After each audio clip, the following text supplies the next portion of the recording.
Hey everybody, it's Van Time with Chuck and Deb, and today we're going to talk about growing with the gospel.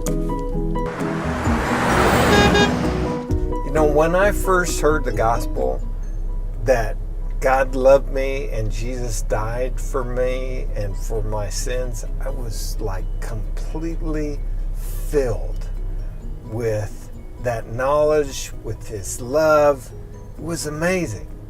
And recently, I asked the question, how much have I really changed since that first day that I received the gospel?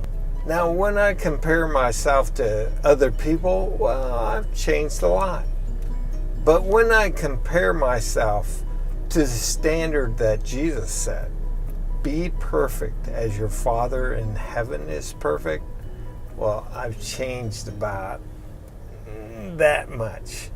And so as I think about that, I really feel like my understanding and my appropriation of the gospel needs to grow just as much as I grow in my maturity with Christ. Well, I think one of the things we talk about is when we are sharing the gospel with people, really we're sharing it with ourselves and reminding ourselves as well of the good news, that Jesus came and He sacrificed Himself so that we can be forgiven, and He gave us an example to live by, and He wants to be our King. So, whenever we're sharing that message with other people, it's, reminding us of even if it's been years since we initially really understood and accepted that message,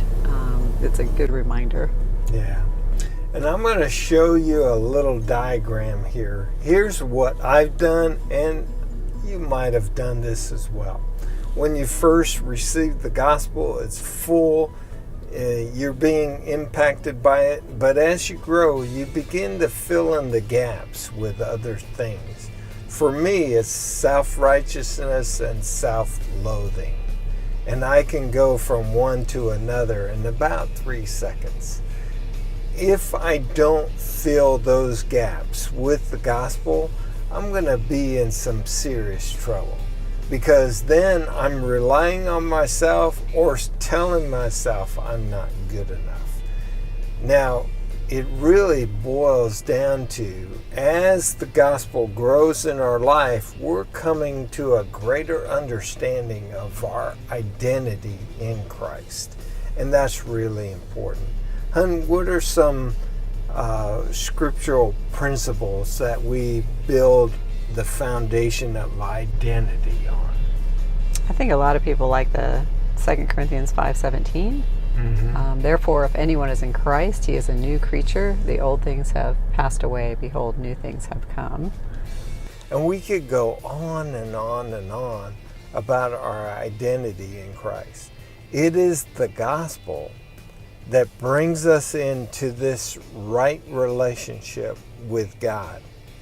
And as we grapple with that, and as the gospel, our understanding of the gospel grows with our maturity and we fill in the gaps, we're going to be a lot healthier as disciples of Jesus.